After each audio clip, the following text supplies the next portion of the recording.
Hello, welcome to റിനീസ് fusion. ഇന്ന് നമ്മൾക്ക് എങ്ങനെയാണ് ഈസി ആൻഡ് ടേസ്റ്റി ആയിട്ട് ഒരു വെള്ളക്കടല മസാല റെഡിയാക്കുന്നതെന്ന് നോക്കാം.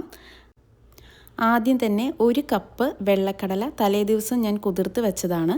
അത് നമുക്ക് കുക്കറിലേക്ക് ഇട്ട് കൊടുക്കാം. 250 ml കപ്പാണ് ഞാൻ എടുത്തേക്കുന്നത്.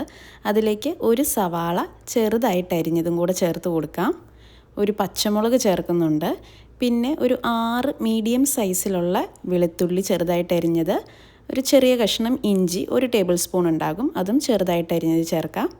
കുറച്ച് ഉപ്പും കൂടെ ചേർത്തിട്ട് ഒരു 2 കപ്പ് വെള്ളം ഒഴിച്ച് കൊടുക്കാം.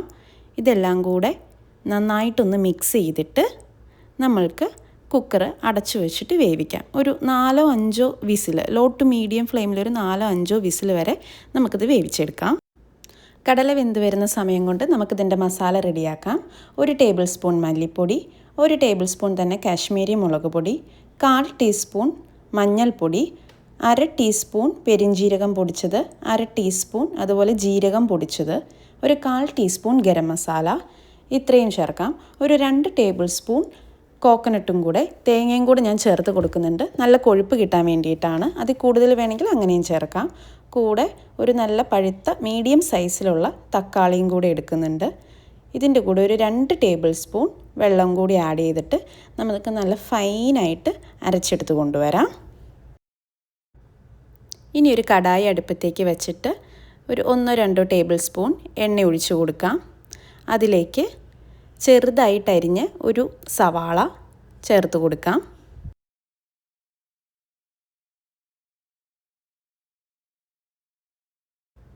സവാളയൊന്ന് വാടി വരുമ്പോഴത്തേക്കും അതിലേക്ക് നമുക്ക് അരച്ച് വെച്ചിട്ടുള്ള പേസ്റ്റ് ചേർത്ത് കൊടുക്കാം, മസാലക്കൂട്ട് ചേർത്ത് കൊടുക്കാം. നന്നായിട്ട് ഫൈനായിട്ട് അരയ്ക്കണം, നന്നായിട്ട് വഴട്ടിയെടുക്കാം. അതിൻ്റെ ആ ഒരു പച്ചമണം, മസാലകളുടെ എല്ലാം പച്ചമണം മാറുന്നത് വരെ നന്നായിട്ടൊന്ന് വഴട്ടിയെടുക്കാം.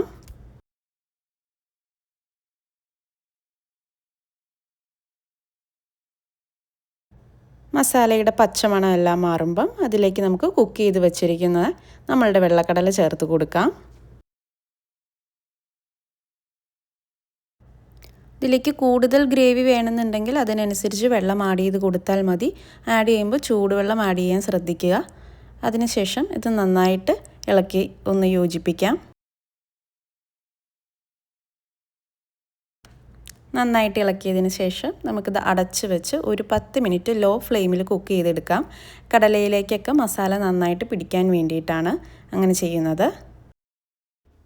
ഇനി ഇതിലേക്ക് കുറച്ച് മല്ലിയിലയും കൂടി ആഡ് ചെയ്ത് കൊടുക്കാം. ഈ സമയത്ത് ഉപ്പ് നോക്കിയതിന് ശേഷം ഉപ്പ് പോരാന്നുണ്ടെങ്കിൽ ആവശ്യത്തിനനുസരിച്ച് ഉപ്പും കൂടെ ചേർത്ത് കൊടുക്കുക. നന്നായിട്ട് ഇളക്കിയതിന് ശേഷം ഒന്ന് ജസ്റ്റ് തിളച്ച് വരുമ്പോൾ നമുക്ക് സ്റ്റൗ ഓഫ് ചെയ്യാം.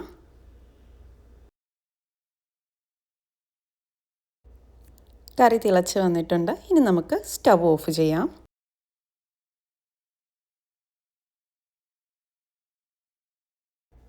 ഇപ്പം നമ്മുടെ വെള്ളക്കടല മസാല റെഡി ആയിട്ടുണ്ട്. ഇനി നമുക്കിതൊരു സെർവിങ് ബൗളിലേക്ക് മാറ്റാം. ചപ്പാത്തിയുടെ കൂടെ നല്ല ടേസ്റ്റാണ് ഇത് ചെയ്യാൻ. ചപ്പാത്തി, ദോശ, ഇതിൻ്റെ എല്ലാം കൂടെ നല്ല ടേസ്റ്റാണ്. ഏറ്റവും ബെസ്റ്റ് കോമ്പിനേഷൻ ചപ്പാത്തിയുടെ കൂടെയാണ്. എല്ലാവരും ട്രൈ ചെയ്തിട്ട് ഫീഡ്ബാക്ക് അറിയിക്കുക. Thank you.